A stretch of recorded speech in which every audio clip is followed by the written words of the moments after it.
नमो नमः बच्चों, आज की क्लास में आपका स्वागत करते हैं। आज हम पढ़ेंगे एकोनविंशति पाठा सुक्तिया।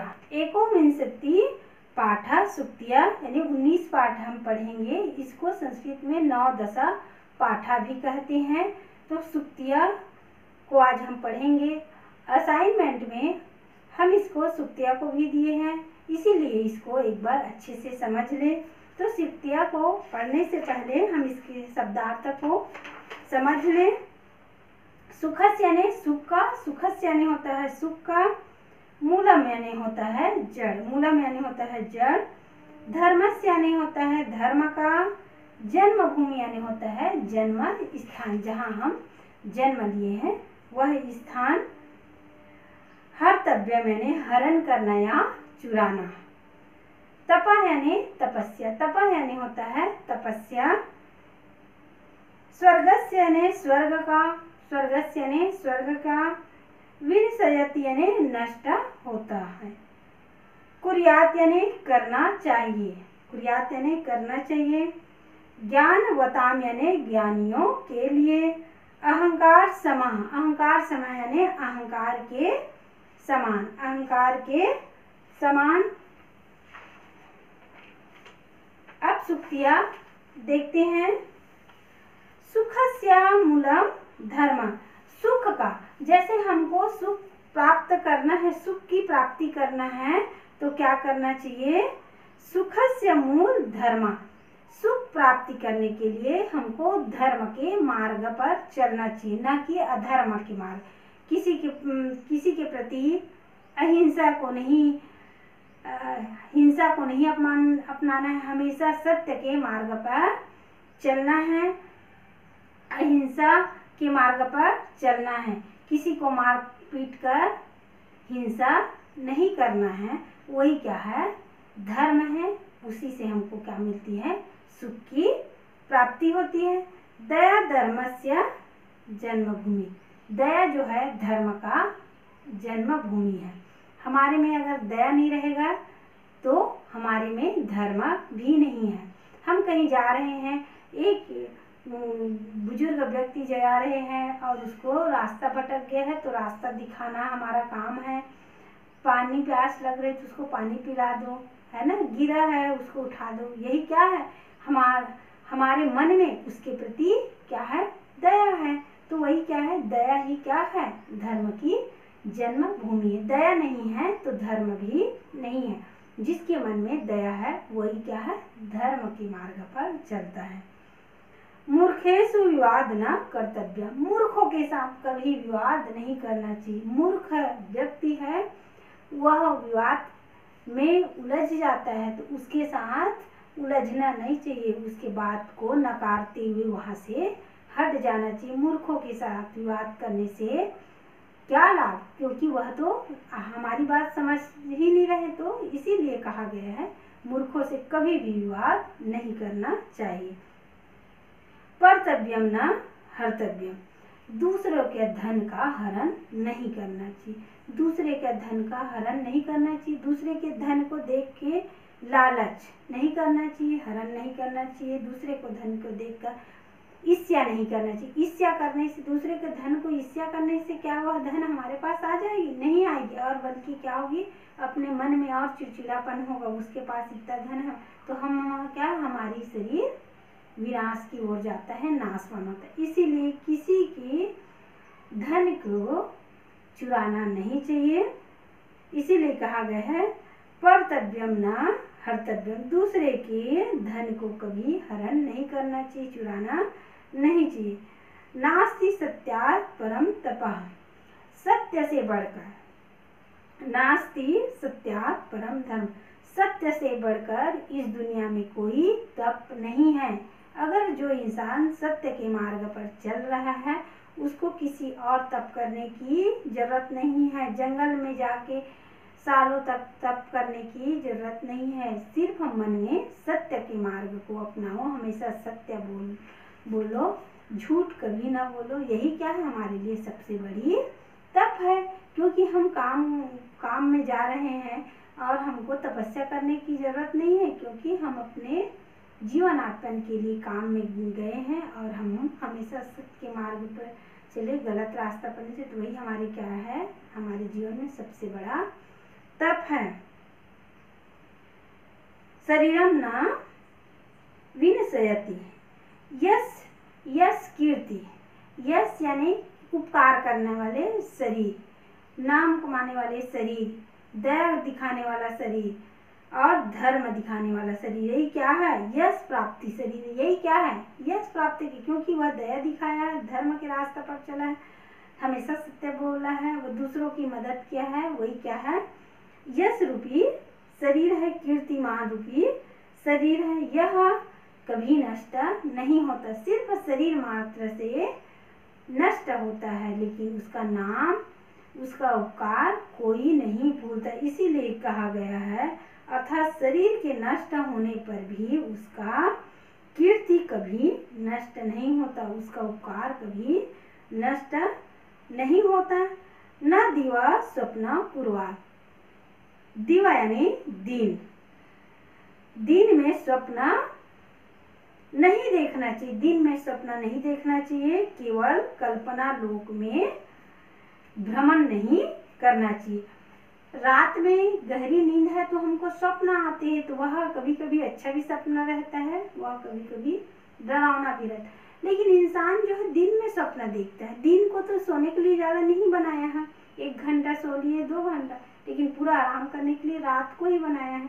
तो जो इंसान बैठे बैठे दिन में सपना देखता है कि मैं ऐसा करूँगा, वैसा करूँगा, यहाँ जाऊँगा, तो क्या है, दिन का सपना कभी पूरा होगा नहीं होगा, क्योंकि वह कल्पना मात्र से भ्रमण कर रहा है, वह मेहनत नहीं कर रहा है, बैठे बैठे सोच रहा है, वह मेहनती नहीं है, तो वह दिन की सपना पूर्ण नहीं हो रहा है, क्योंकि दिन को तो अपने काम के लिए बनाया है ना, थका हारे आता है तब रात में सो जाते हैं, इसीलिए कहा गया है दिन का स्वप्न नहीं देखना चाहिए, केवल कल्पना लोक में भ्रमण नहीं करना चाहिए, कल्पना से भ्रमण नहीं करना चाहिए। नास्त अहंकारम शत्रु, अहंकार के समान कोई शत्रु नहीं है।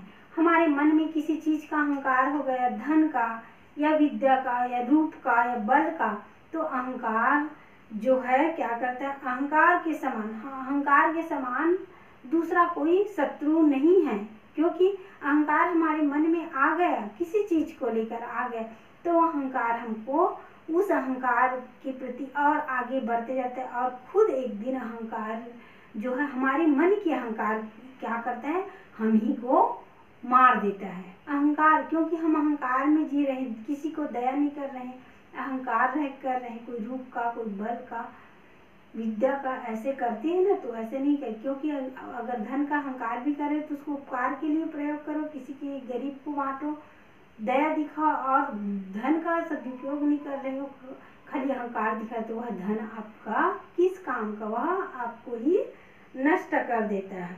न संसार तपः न संसारम, न संसार भय ज्ञानवताम, ज्ञानियों के लिए कोई संसारी भय नहीं है। न संसार भयम ज्ञानवताम, कहने का मतलब यह है, ज्ञानियों के लिए कोई संसारी भय नहीं है। जो ज्ञानी है, जो मनुष्य ज्ञानवान है, उनको संसार के लिए, किसी चीज के लिए भय नहीं होता। क्यों नहीं होता भय? क्योंकि वह ज्ञानी है, उसके साथ वह किसी के साथ गलत नहीं करता, किसी के लिए गलत नहीं सोचता, वह ज्ञानी है, वहाँ ज्ञानवान है, उसके साथ कोई गलत करने की सोचता है, उसको मारने की सोचता है, वह ज्ञानी है, तो वह पहले से उसको यह आभास हो जाता है। इसीलिए कह रहे हैं कि ज्ञानियों को किसी कोई संसारी भय नहीं है। क्यों? क्योंकि ज्ञान को कोई चुरा कर नहीं ले जा सकता, धन को चुरा कर ले जा सकता है बच्चों, लेकिन ज्ञान है, बुद्धि है, उसको कोई भी दुनिया का चोर चुरा कर नहीं ले जा सकता। ज्ञान है, धन को घर से ले जाएगा, लेकिन ज्ञान हमारे पास रहेगा, बुद्धि रहेगा, तब फिर वही धन हम फिर से कमा लेंगे। इसीलिए बोल रहे हैं कि ज्ञानियों को संसारिक भय नहीं होता। ये तो हो गया सुक्तियाँ। अब इसका खाली स्थान देखते हैं। सत्यम साधना, तो सत्यम साधनम है, तो जो हमारे सुक्तिया में है उसी को आप लोग ये करोगे, सत्यम साधनम। दया है, तो दया खाली स्थान जन्मभूमि, तो दया दया धर्मस्य जन्मभूमि। मूर्खोषु खाली स्थान कर्तव्य, मूर्खोषु विवादः न कर्तव्य, मूर्ख के समान कोई विवाद नहीं करना चाहिए। यस यशः खाली स्थान विनश्यति, यश यश करने से यश शरीर न विनश्यति, यश रूपी शरीर कभी नष्ट नहीं होता। तो ये तो हो गया खाली स्थान। अब देखते हैं हिंदी में अर्थ लिखिए। हिंदी में अर्थ लिखिए है तो क्या है, पढ़तव्यम न हर्तव्यम, पढ़तव्यम न हर्तव्यम। अभी सुक्तिया में बताई हूँ, दूसरों के धन का हरण नहीं करना चाहिए। क्या नहीं करना चाहिए, दूसरे का धन का हरण नहीं करना चाहिए। न संसार भयम ज्ञानवता, न संसार भयम ज्ञान वता, मतलब ज्ञानियों के लिए कोई संसारी भय नहीं है, ज्ञानियों के को कोई संसारिक भय नहीं है। नास्ति सत्यात् परम तपः, नास्ति सत्यात् परम तपः मतलब सत्य से बढ़कर कोई दूसरा तप नहीं है, सत्य से बढ़कर दूसरा कोई तप नहीं है। सुखस्य मूलम धर्म, सुख सुखस्य मूलम धर्म, धर्म जो है सुख का मूल जड़ है, धर्म जो है सुख का मूल जड़ है। ये तो सुक्तिया के हिसाब से बनाना है, समझ आ गया होगा। अब इसी का देखते हैं अनुवाद, संस्कृत से हिंदी, संस्कृत में अनुवाद करना, हिंदी में जो है संस्कृत में अनुवाद करना है। दया धर्म है, दया क्या है, धर्म है, तो क्या लिखेंगे अनुवाद जब करेंगे तो दया एव धर्मः। दूसरा है सत्य के समान कोई तप नहीं है, सत्य के समान कोई तप नहीं है, तो क्या है सत्य से बढ़कर दूसरा कोई तप नहीं है। तो नास्ति सत्यात् परम तपः, क्या हो जाएगा, नास्ति सत्यात् परम तपः। सत्य ही स्वर्ग है, क्या है, सत्य ही स्वर्ग है, तो सत्य में स्वर्ग, सत्य में स्वर्ग। अहंकार के समान शत्रु नहीं है, नास्ति अहंकार सम शत्रु, अहंकार के समान शत्रु नहीं है, तो नास्ति अहंकार सम शत्रु, यानी अहंकार के समान कोई दूसरा शत्रु नहीं है। तो ये तो हो गया बच्चों आपका सुक्तिया। आप लोग को असाइनमेंट में प्रश्न दी हूँ, उसको आप लोग अच्छे से बनाओगे। छत्तीसगढ़ की प्रमुख परवानी दी हूँ, जो दिखा चुकी हूँ, हरेली जवारा जेठौनी के बारे में, और चित्र संहिता आप दर्शाओगे और उसके बारे में एक एक पैराग्राफ जो है संस्कृत में लिखोगे। चाणक्य वचनानि पाठ से कोई दो श्लोक अर्थ सही, चाणक्य पाठ को भी मैं समझा दी हूँ, दिखा दी हूँ, तो उससे कोई दो श्लोक, जो श्लोक आपको लिखना है उसमें से दो श्लोक लिखोगे और अर्थ सहित। उद्यानम का निबंध लिखोगे संस्कृत में, और उद्यानम का, उद्यान में बच्चा खेलते हुए या उद्यानम का चित्र भी बना के चिपकाओगे, और या एक तरफ उद्यानम लिखोगे संस्कृत में, इधर उद्यान का पूरा अच्छे से चित्र सचित्र सहित में दर्शाइए लिखी हूँ। कोई 4 सुक्तियाँ लिखिए अर्थ सहित। मैं जो सुक्तियाँ समझाई हैं इसमें का जो सुक्तियाँ आपको अच्छा लगता है उसमें से 4 सुक्तियाँ अर्थ सहित लिखोगे।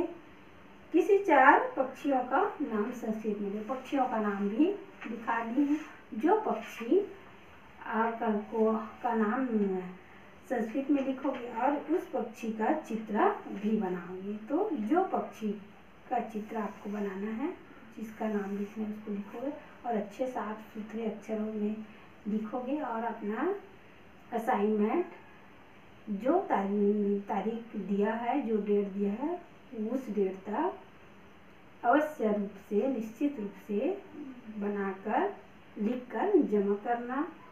तब तक के लिए बच्चों नमस्ते।